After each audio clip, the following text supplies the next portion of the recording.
Hi hello నమస్తే welcome back to my channel MMV Telugu channel. Hello my dear lovely family members and friends, మీరందరూ ఎలా ఉన్నారు? నేను చాలా బాగున్నాను. మీరు కూడా చాలా బాగుండాలని మనస్ఫూర్తిగా దేవుణ్ణి కోరుకుంటున్నాను. ఈరోజు మనము ఒకటి రెండో పీరియడ్లో పార్ట్ 11లోకి వచ్చేసాము. ఇంకా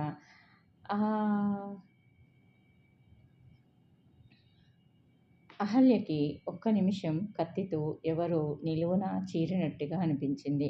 మర నిమిషం భక్కుమన్న మంట మొదలైంది. అమ్మా అన్న అరుపు ఆ గదిలో మారుమోగింది. తెల్లని ఆ శరీరం మీద రక్తం గూడు కట్టుకొని ఎర్రగా ఏర్పడిన చార అతన్ని మరింత ఉన్మత్తుణ్ణి చేసింది. మరో దెబ్బ, ఈసారి ఇంకా సున్నితమైన ప్రదేశంలో పడింది. అహల్య పెద్దగా ఆక్రందన చేస్తూ నేల మీద వాలిపోయింది. ఆమె ఏసీలో తప్ప ఎప్పుడూ క్షణం కూడా ఊపిరి పీల్చలేదు. గట్టిగా ఎండలో, చలిలో ఎప్పుడు శరీరాన్ని నిలబెట్టలేదు. 7 మల్లెల ఎత్తుగా పెంచుకున్న సుకుమారమైన తనులత ఆమెది. ఆమెకి అతను కొట్టే దెబ్బలు తెలియకుండా ఒళ్ళంతా మొద్దుబారుతోంది. బాధ భరించలేని శరీరం స్పృహ తప్పుతోంది అనడానికి నిదర్శనంగా నెమ్మదిగా కళ్ళు మూతలు పడుతున్నాయి.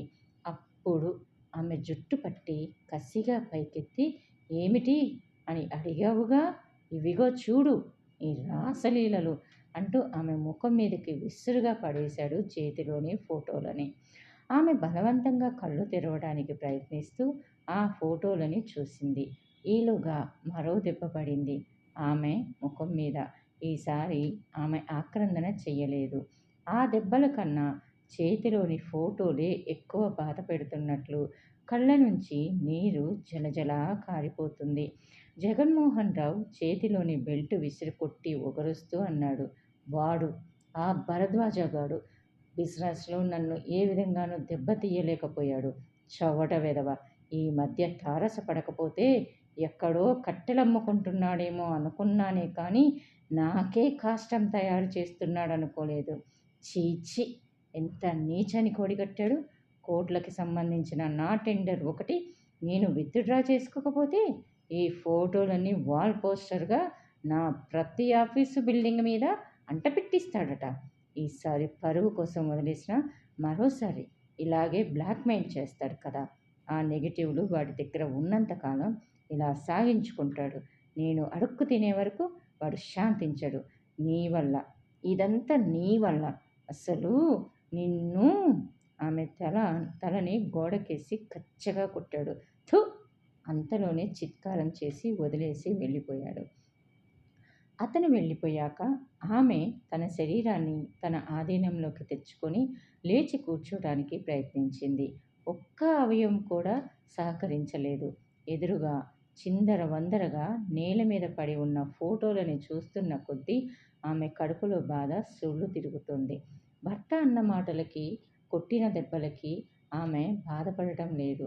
తాను గుడ్డిగా నమ్మి ప్రేమించి సర్వం సమర్పించిన భరద్వాజ తనను ఇంత దారుణంగా మోసం చేశాడన్న సత్యం ఆమె జీర్ణించుకోలేకపోతుంది. అతని కబుర్లు విని అతను కూడా తనని నిజంగా ప్రేమించాడనుకుంది. పోనీ కేవలం తన అందం చూసి పిచ్చివాడైపోయి తనను ట్రాప్ చేసి అనుభవించి వదిలేసిన ఆమె అంతగా బాధపడేది కాదేమో. కానీ అతను తన కోసం కాక తన భర్తని వ్యాపారంలో దెబ్బ కొట్టాలని ఒక పథకం ప్రకారం ఇదంతా చేశాడన్న చేదు నిజాన్ని ఆమె తట్టుకోలేకపోతుంది. ఆమె ఈగో ఘోరంగా దెబ్బతింది.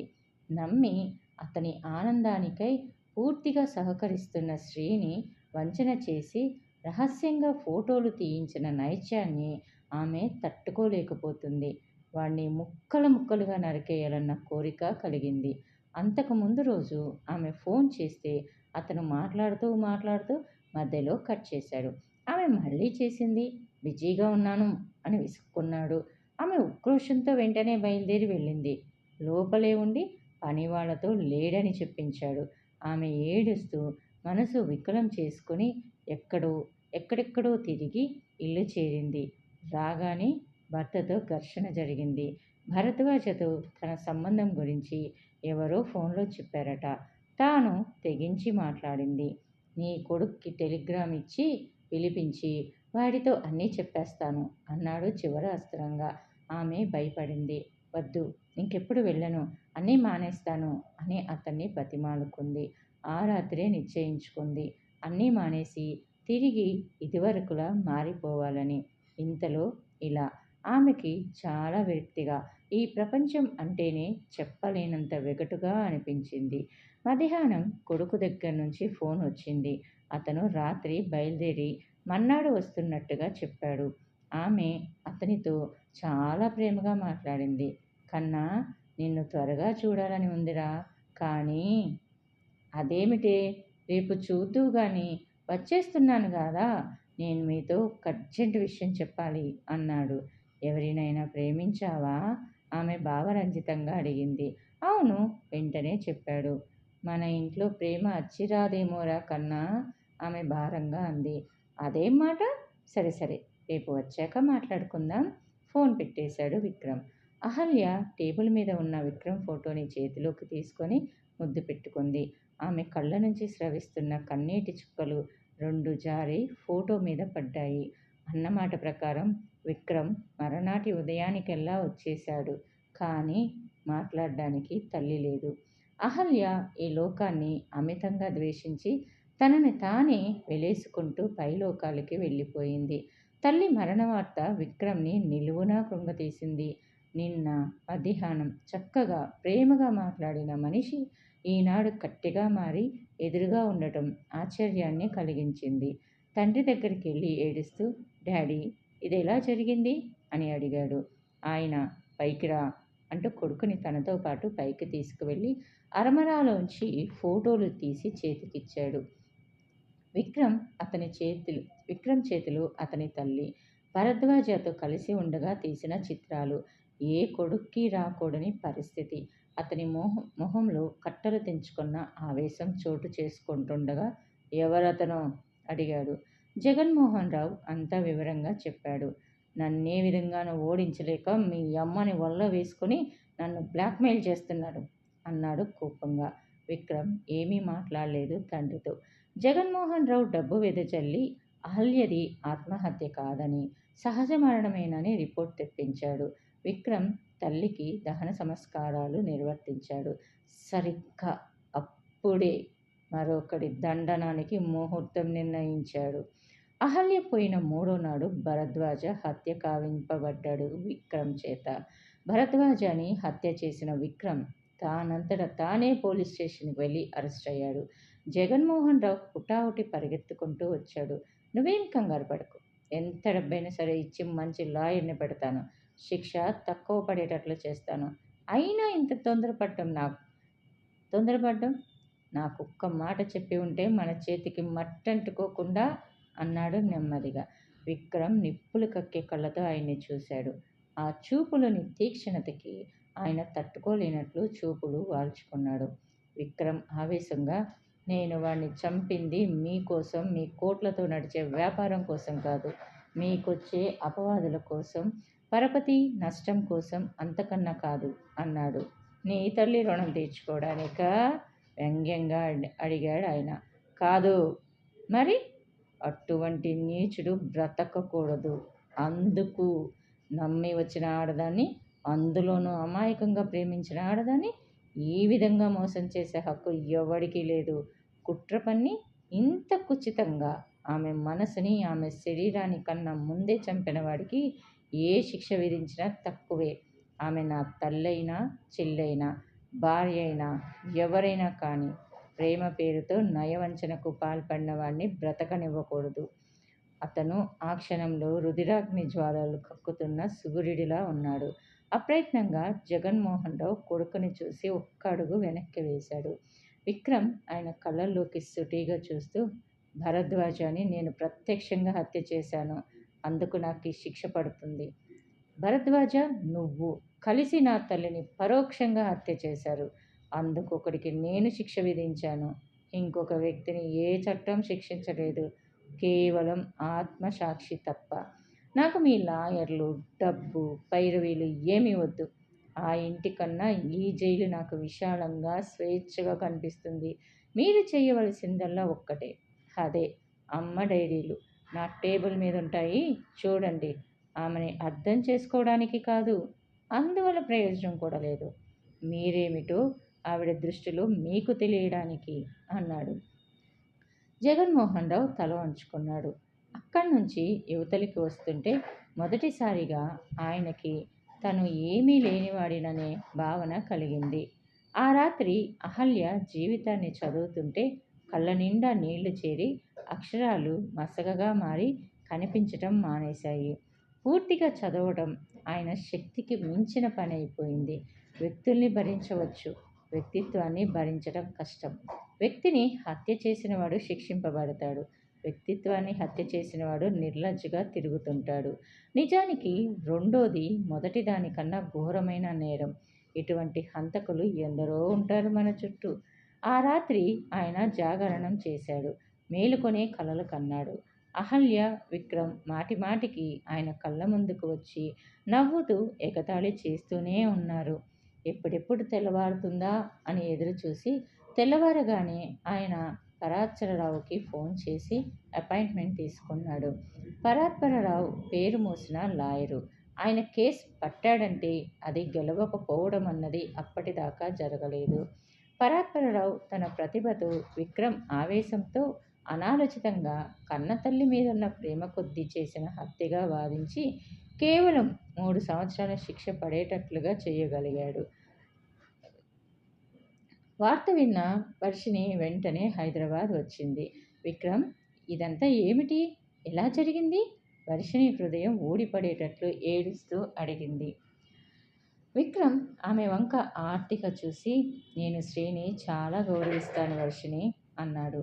ఆమె అతని కళ్ళల్లో కనిపిస్తున్న అన్వరిచనీయమైన భాషకందని ఆరాధనని చూడసాగింది. స్త్రీకి కూడా ఒక మనసుంటుందని, దానికి స్పందనలు, కోరికలు ఉంటాయని పట్టించుకోకుండా తన అవసరం తను తీర్చుకొని ఆమె మనసు ముక్కలు చేసే పురుషుణ్ణి నేను క్షమించలేను. మీ ఆడవారు పరిస్థితులు పూర్తిగా చేజారిపోయాక కానీ మీ స్వతంత్రాన్ని, కోరికల్ని మీరు అనుభవించాలనుకోరు. మనసు లేకుండా కాపురాలు చేస్తూ పిల్లల్ని కంటూ ఏం గొప్ప మాతృత్వం, మహత్తరం అని పాడుకుంటూ ఏం సాధించటానికి? పిల్లి ఈనుతుంది, 9 ఈతలు అన్నాడు విరక్తిగా. అంతలోనే వర్షిణి, నువ్వు నాకొక మాట ఇయ్యి. ఎట్టి పరిస్థితుల్లోనూ మనసు లేని కాపురాన్ని చెయ్యనని, అవసరమైతే ప్రపంచాన్ని ఎదిరిస్తానని నాకు మాటి అన్నాడు విక్రమ్ ఆమె కళ్ళల్లో లోతుకి చూస్తూ. వర్షిణికి ఆ నిమిషంలో కటకటాలు విరిచేసి అతన్ని దగ్గరగా తీసుకునే శక్తి వస్తే బావుండును అనిపించింది. అలాగే అలాగే విక్రమ్, తప్పకుండా మాటిస్తాను. ఎట్టి పరిస్థితుల్లోనూ మనసు లేని కాపురం చేయను అంది దగ్గుతికతతో. నాకు తెలుసు, నా వర్షిణి ఎంతటి ధైర్యస్తురాలో. నాకు నవ్వుతూ, కవ్విస్తూ హుషారుగా ఉండే నా వర్షిణి కావాలి. ఇలా ఏడిచే అమ్మాయి నాకొద్దు అన్నాడు అతని కళ్ళల్లోని సన్నటి నీటి తెర ఆమె నుండి దాచలేకపోయాడు. వర్షిణి కటకటాలని పట్టుకున్న అతని మునివేళ్లను తాకుతూ, నేను రోజు నా ఆనందాల్ని, విషాదాల్ని, ఆలోచనల్ని, ఆవేదనల్ని దండగా గుచ్చి ఉత్తరాల్లో భద్రపరుస్తాను. 3 ఏళ్ల తర్వాత నువ్వు రాగానే ఆ దండ నీ మెడలో వేస్తాను.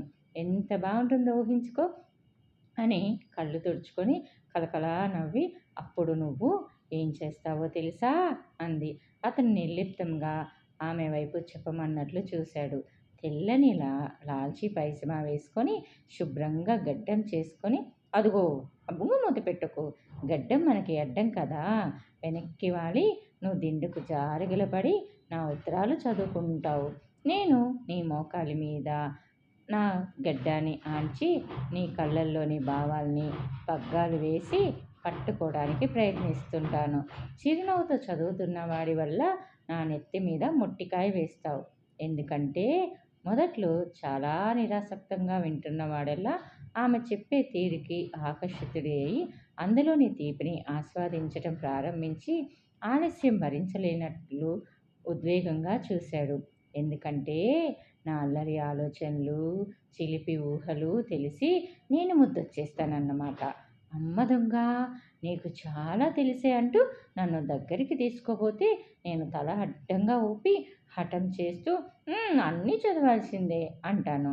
నువ్వు నిస్సహాయంగా మన చుట్టూ ఎగురుతున్న వేలాది ఉత్తరాలు చూస్తూ సీరియస్గా చదువుతాను అంటావు. నేను కోపం తెచ్చేసుకుంటాను. నన్ను నీలో పొదుముకుంటూ ఈ ఉత్తరాలు బైండ్ చేయించి రాస్తాను. మన పిల్లలకి చూపించాలిగా అంటావు. నేను నీ స్పర్శలో లాలిత్యానికి కరిగిపోతూ నీ గుండెలో గువ్వ పిట్టలా ఏయ్ ఏమిటి, ఎక్కడికి వెళ్ళిపోయావు? ఆమె అతని కళ్ళ ముందు చిటికలు వేస్తూ అల్లరిగా అడిగింది. స్వప్న వశిష్ఠులా వింటున్న అతను ఉలిక్కిపడ్డాడు. ప్రేమంతా గుండె లోతుల్లోంచి చూపులతో తోడి ఆమెను అభిషేకిస్తూ, ఎంత పిచ్చిదానివి వర్షిణి, నీకేం రాదు ప్రేమించడం తప్ప. నీకేం దాచుకోకుండా మొత్తంగా నీ ప్రేమంతా ప్రేమించిన వారికి ధారపోస్తావు. ప్రేమకు నిర్వచనం నా వర్షిణి అన్నాడు. త్వరగా వచ్చేసే, నీకోసం ఎదురు చూస్తుంటాను అంది తన కంట నీరు అతనికి కనిపించకుండా చప్పున తల వంచుకొని. ఇట్టే రాదు, 3 ఏళ్ళు ఓ పెద్ద కాలమా? నీలాంటి ప్రేయసి ఉంటే ఆ తలుపులతో 30 ఏళ్ళు ఆనందంగా గడిపేయచ్చు నవ్వుతూ అన్నాడు. వర్షిణి కూడా నవ్వేసింది. సమయం అయిపోవడంతో ఆమెకు అతన్ని వదిలి రాక తప్పలేదు. బయటకు రాగానే అడుగు వేసే శక్తి లేనట్లు క్రిందే కూలబడిపోయి గుండె తేలిక పడేటట్లు దుఃఖించింది. ఆనందం అనేది అపురూపంగా దొడ్లో దానిమ్మ చెట్టు మీద 2 నిమిషాలు వాలే అడవి పిట్ట లాంటిది. మనస్సనే పంజరంలో పెట్టి దాన్ని బంధిస్తే రెక్కలు అల్లార్చి స్వేచ్ఛని కోరుతుంది. స్వేచ్ఛ ప్రసాదిస్తే అందనంత దూరం ఎగిరిపోతుంది. చల్లని స్పర్శ తల మీద పడేసరికి తల ఎత్తి చూసింది. ఎదురుగా తండ్రి. పద తల్లి అన్నారు చక్రధరరావు గారు. ఆమెకి దుఃఖము, ఉద్వేగము అన్నీ తండ్రిని చూడగానే ఉప్పెనగా వచ్చి చుట్టేశాయి. నాన్న, అసలు విక్రమ్ అంటూ ఏదో చెప్పడానికి ప్రయత్నించి విఫలమై ఆయన గుండెల్లో తలదాచుకుని బావురుమని ఏడ్చేసింది. నాకు అంతా తెలిసింది, తర్వాత మాట్లాడుకుందాం పదా అంటూ ఆయన ఆమెని పొత్తిళ్లలో పసిపాపని పట్టుకొని నడిపించారు. తన సర్వస్వం అక్కడే వదిలి దోచుకోబడిన మనిషిలా ఆమె నిస్సారంగా తండ్రిలో కలిసి నడిచింది. ఆయన ఆ రోజే ఏపీ ఎక్స్‌ప్రెస్‌లో కూతుర్ని తీసుకొని నాగ్పూర్ వెళ్ళిపోయారు. వర్షిణికి ఆ రోజు నుంచే విక్రమ్ కోసం ఎదురు చూస్తూ రోజులు లెక్క పెట్టడమే జీవితమైంది. వసంతాగమనం ఆనందాల విందుకి ఆహ్వానమైతే ఆషాఢం అనుభూతుల్ని నెమరు వేసుకునే తాంబూలం అనుకుంది. అనంతమైన ఆ ఆషాఢాన్ని అతనికి అనుభవిస్తూ ఆమె ఆశ కొడిగట్టకుండా ఎదురు చూస్తుండగా పిడుగులాంటి వార్త, ఆమె జీవితాన్ని సమూలంగా ఆమెకి దూరం చేసిన వార్త వినవలసి వచ్చింది.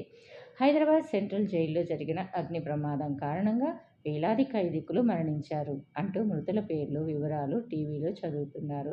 ఆ వార్త వినబడి పరిగెత్తుకుంటూ హాల్లోకి వస్తున్న వర్షిణికి విక్రమ్ పేరు, వివరాలు వినిపించాయి. విక్రమ్ అంటూ మొదలు నరికిన చెట్ల కుప్ప కూలిపోయింది. అమృతవర్షిణి కిటికీ వద్ద నిలబడి పెరట్లోని గానుగ చెట్టు వద్ద గుత్తులుగా వేలాడుతున్న పురుగుల్ని, గాలిలో తను కట్టుకున్న స్వప్న సౌధాల్లాంటి నక్షత్రాల్ని చూస్తుంది. నేలరాలిన పారిజాత సుమాలు నిన్నటి ఆమె కలల్లా ఉన్నాయి. ఆమె చాలా చిక్కిపోయింది. మునుపటి ఉత్సాహం, ఆనందం అంతా ఎవరో ఉఫ్ అని ఊదేసినట్లు ఎగిరిపోయాయి. కానీ చక్కనమ్మ చిక్కినా అందమే కదా! మెడ దగ్గర పొడుచుకొచ్చినట్లున్న ఎముక, చిక్కిపోయిన చెక్కిళ్ళు, కొద్దిగా లోతుకుపోయిన కళ్ళు ఆమె అందాన్ని మరింతగా పెంచినట్లుగా కనిపిస్తున్నాయి. సరైన సంరక్షణ లేక గాలికి విశృంఖలంగా ఊగుతున్న ఆమె ముంగురులు మాటిమాటికి విశాలంగా ఉన్న ఫలాన్ని ముద్దు పెట్టుకుంటున్నాయి. విశాలమైన కళ్ళల్లోని నల్లని కనుపాపలు సృష్టిలోని చీకటి అంతు కనుక్కుంటున్నట్లుగా ఉన్నాయి. ప్రాణం మాత్రమే వచ్చి మాట పలుకు పొందని పాలరాతి శిల్పంలా అటూ ఇటూ తిరుగుతున్నట్లుగా ఆమె ఇంట్లో తిరుగుతుంది. కాలం మాన్పని గాయం లేదంటారు. కానీ ఆమె మనసు ఏ చిన్న కదలికకైనా బావురుమని ఏడ్చేస్తుంది. సంతోషం అంతా నిన్న కొంగునే కట్టుకొని వెళ్ళిపోయి రేపటికేమీ మిగల్చనట్లుగా ఉంది. తెలియని ఊరు, రాని భాష. ఆ ఒంటరితనం ఆమెకి శాపమో, వరమో తెలియటం లేదు. ఏకాంతంగా ఉన్న ఆమె మనోమందిరంలో మాటిమాటికి ఒకే రూపం మెదులుతూ తన జ్ఞాపకాల సూదులతో ఆమెను పొడుస్తున్నట్లుగా ఉంది. తల్లికి ఆమెను పలకరించాలంటే భయం, ఏడుస్తుందేమోనని. తండ్రి అప్పుడప్పుడు పలకరించి అవసరమున్నా లేకున్నా ఆఫీసు సంగతులని మాట్లాడుతుంటాడు. తప్పు ఎవరూ చేయకపోయినా ఎవరికి వారే ఒకరినొకరు తప్పించుకొని తిరుగుతున్నట్లుగా ఉన్నారు ఆ ఇంట్లో వ్యక్తులు. అమృతవర్షిణి ఇప్పుడిప్పుడే తల్లిదండ్రుల కోసం, వారి ఆనందం కోసం కొద్దిగా తన ప్రవర్తనలో మార్పు తెచ్చుకోవడానికి ప్రయత్నిస్తుంది. ఆ రోజు ఆఫీస్‌కి వెళ్తూ చక్రధరరావు గారు, "అమృత, ఈరోజు మన ఇంటికి ఓ గెస్ట్ వస్తున్నాడు. భోజనంలోకి రాత్రికి ఏమైనా స్వీట్ చేయండి" అన్నారు. వర్షిణిని అమృత అని పిలిచేది ఆమె తల్లిదండ్రులు మాత్రమే. అందరికీ ఆమె వర్షిణిగానే పరిచయం. అమృత తల ఊపి లోపలికి వెళ్ళిపోయింది. జగదీశ్వరి కుతూహలంగా, "ఎవరండి వచ్చేది?" అని అడిగింది. ఆయన వెంటనే జవాబివ్వలేదు. వెళ్తున్న నిర్జీవ ప్రతిమ లాంటి కూతుర్నే చూడసాగారు. అంతలోనే జగదీశ్వరి అందుకుంటూ, "నెయ్యి అయిపోయింది. అమృతకి చీరలు కూడా తీసుకోవాలనుకుంటున్నాను. బజారుకి వెళ్ళి వస్తాం" అంది. "త్వరగా వచ్చేయండి" అని ఆయన ఆఫీస్‌కి వెళ్ళిపోయారు. ఆవిడ చాలా రోజులకి కూతురితో మామూలుగా మాట్లాడుతూ, "తయారవ్వు, బజారుకి వెళ్ళి వద్దాం. సాయంత్రం బొబ్బట్లు చేస్తాను. మీ నాన్నగారు అలా చెప్పారంటే ఎవరో ముఖ్య స్నేహితులే అయి ఉంటారు" అని అంది. తర్వాత ఏం జరిగింది అనేది తెలుసుకోవాలి అని అనుకుంటే నెక్స్ట్ ఎపిసోడ్ వరకు వెయిట్ చేయండి. అలానే ఈ సిరీస్ మీద మీ అభిప్రాయాలు, సూచనలు, సలహాలు ఏమైనా ఉంటే కింద కామెంట్ సెక్షన్లో తెలియచేయండి. నేను చెప్పే విధానం నచ్చితే నా ఛానల్ని సబ్స్క్రైబ్ చేసుకోండి. అంతకుముందు నా ఛానల్లో ఇంకా వేరే కథలున్నాయి అండ్ నేను సొంతగా రాసిన కథలు కూడా ఉన్నాయి. అవి కూడా చదివి మీకు నచ్చితే తప్పకుండా సబ్స్క్రైబ్ చేసుకొని మీ ఫ్రెండ్స్ అండ్ ఫ్యామిలీ మెంబర్స్కి కూడా చెప్పి వారి చేత కూడా సబ్స్క్రైబ్ చేయించుకునేలాగా షేర్ చేసి మీ అమూల్యమైన సపోర్ట్ని నాకు తెలియచేయగలరని మనస్ఫూర్తిగా మిమ్మల్ని కోరుకుంటున్నాను. ఓకేనా? Thanks for the watching. Bye bye. Take care. See soon again. అలానే ఈరోజు పుట్టినరోజులు జరుపుకుంటున్న వారందరికీ many more happy returns of the day అండి. మీరు ఇలాంటి పుట్టినరోజులు మరిన్ని జరుపుకోవాలని మనస్ఫూర్తిగా దేవుణ్ణి కోరుకుంటున్నాను. అలానే పెళ్లి రోజులు జరుపుకునే వారికి కూడా మీరు ఇలాంటి యానివర్సరీలు మరిన్ని జరుపుకోవాలని, మీ విష్‌లు అన్నీ నెరవేరాలని మనస్ఫూర్తిగా దేవుణ్ణి కోరుకుంటున్నాను. ఓకేనా? Bye bye. Take care. See you soon again.